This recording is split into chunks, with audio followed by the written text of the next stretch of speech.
Alright guys, so excuse the banging that's happening in the background. My neighbour decides he wants to build a deck.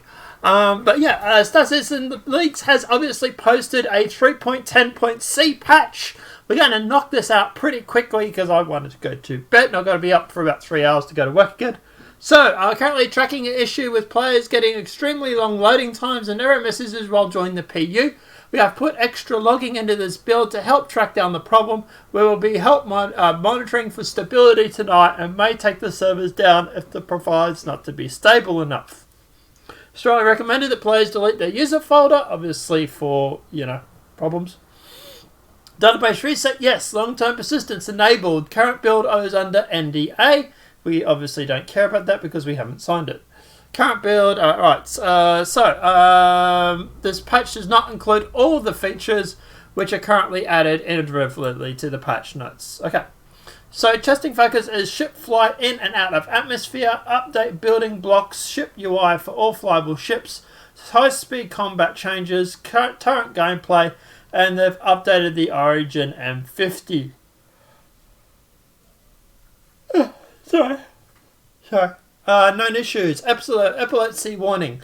Players screen can appear to flip rapidly whilst seeing the surface locations.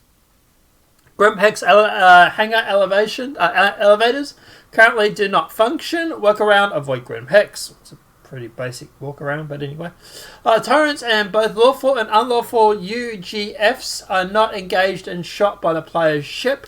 Crimes cannot be removed through the terminal after hacking. Players has a chance to die when spawning into PU. Restricted area around Lawvilles are not functioning properly. Completing the sentence and using the prison elevator spawns a character a distance away from Everest Harvest instead of one of the station's Easy Hab beds. Game will crash when servicing a ship. There is no atmosphere and Port Aliza's Calabaska outlet. Gravity defense live fire weapon shop. Oh, okay, that's pretty bad. Sorry. Client will crash when attempting to charge an EMP within a ship. The game log will be filled with physics server performance warning when the player approaches a center for a promenade. There's a lot of bugs. Player may be killed when leaving through the restricted area tunnel from spaceport. Workaround, avoid Area 18. Area 18 nav markers will appear at the center plaza, not the spaceport. All map markers are offset from the planet's surface. Proximity chat audio is very quiet and low quality. Legally landed ships may be impounded. Both Shubin Processing Facility SPMC-14 and the SPMC-3 on the canopy are missing QT markers. AI NPCs will stand on seats in various locations. Multi-tool and Crusher Prison does not come with an orbit attached mining. If the player exits to the menu, disconnects Crushers during the prison loading transfer, they will load out and not be changed. Changing the operating system language whilst in-game leads to interactive mode not working. Player may get stuck on a loading screen when leaving prison or respawning. Player may get stuck in prison loading screen if sent back to prison a second time without clearing their crime stat. When going into ADS and crouch prone, you'll be unable to see through the optic scope on the Arrowhead or the P6LR. Ship targets appear to use flight readies in third-person view. Free look does not always work properly in turrets. Reliant remote turrets and HUDs not visible. Turrets ignoring power settings. Players may fall out of turrets and clip through the geometry when exiting with the female model. Workaround, avoid choosing the female model for now. Clicking on an empty space in the personnel commodities inventory will cause the client to crash. Turret projectiles and fixed weapon fire is slightly desynced, so hits may appear not to register but do. Gyro mode does not work on certain underside turrets. Exiting the remote turret from the pilot's seat whilst activating free look from the pilot. Press Z to deactivate free look to continue to look normally. So guys, there's a lot of bugs. This patch is not going to wave 1 anytime soon. Gameplay. Law system impounding version 2. We're introducing new changes to the impounding mechanic currently present in the game. When blocking a landing pad on a vehicle or without permission, a message will appear with the visor UI of all players aboard, which include a timer that will count down until the vehicle is impounded. Different actions that cause this impounding, such as pad obstructions or reckless operation of a vehicle, can now different impounding times and fines, allowing, for example, light penalties for blocking and vice harsher penalties for ramming.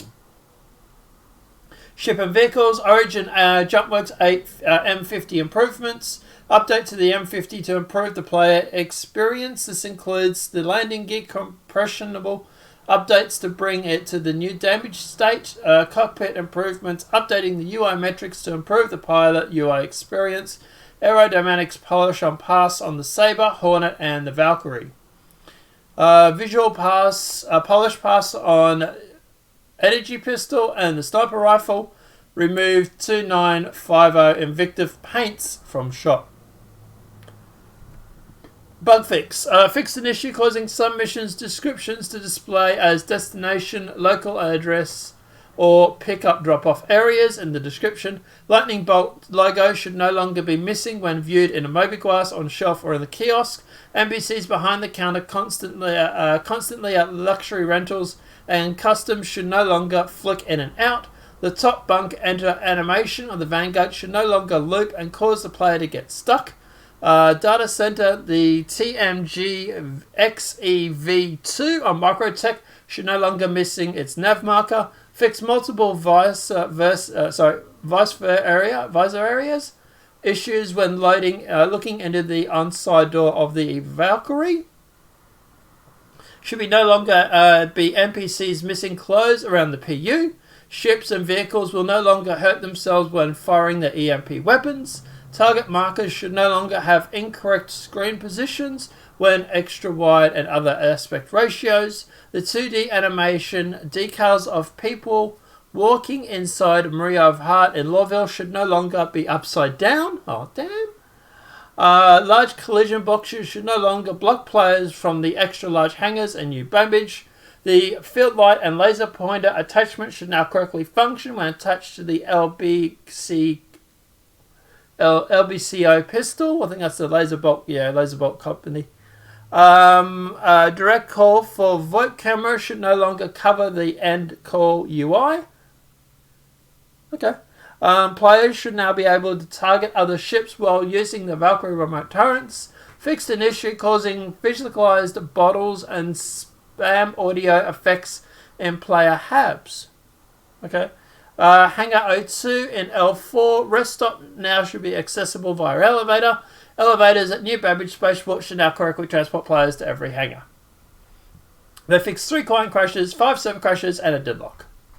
And obviously, guys, thanks to Star Citizen the Star Citizen Leaks Discord, who's still got me banned. But yeah, at the end of the day, guys, obviously, as for this patch, look, I do not think this patch is coming out anytime soon for Wave 1.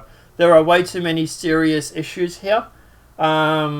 It's... What date are we up to now? 20th. Oof.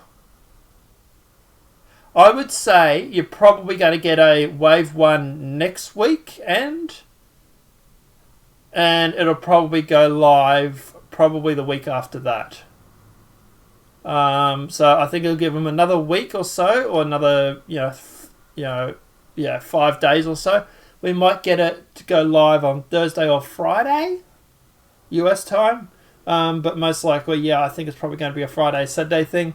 That'll be for Wave 1. That'll be for like concierge and subscribers. And then obviously the full release will most likely happen on the 4th at the earliest, probably. I think there's still way too many bugs for them to get this done anytime soon. So I think this patch is going to be out a few days later than it should have been. Which, to be honest, I'm not real concerned about. So I think it's alright. But guys, let me know what your thoughts are in the comment section below. What are your thoughts on this patch? To me, it looks like it's got a lot of bugs. But there were a lot of core systems that were changed. There was a lot that was in this patch that was happening in the back-end systems. Not a lot that we could see, but definitely in the back-end. So at the end of the day, I wasn't I wasn't expecting it to be a bug-free mess. I was kind of expecting it to be a little buggy, to be honest, this patch going at Evocati. But let me know what your thoughts are in that comment section below. Obviously, guys, I do stream on Twitch. Lately, I have been playing Shipbreakers. I've been streaming a fair bit of that. I will be putting up a review over the weekend for that to let you know what my honest opinions are. And obviously, I'll also be making a video probably later in the week too, where I'll be talking about what Star Citizen could use from Shipbreakers and what sort of lessons they can learn from that to make salvage and Star Citizen fun. Apart from that, guys, obviously this video has been helpful. Please smack that like button if you're new to the channel. Welcome and subscribe. Apart from that, guys, I am going to bed. Have a good night. Enjoy yourselves. And I will see you playing Shipbreakers or in the Star Citizen universe. I haven't played Star Citizen in a few days, so maybe play that. I'm not quite sure. Let me know what your thoughts are in that comment section. Have a great night and enjoy.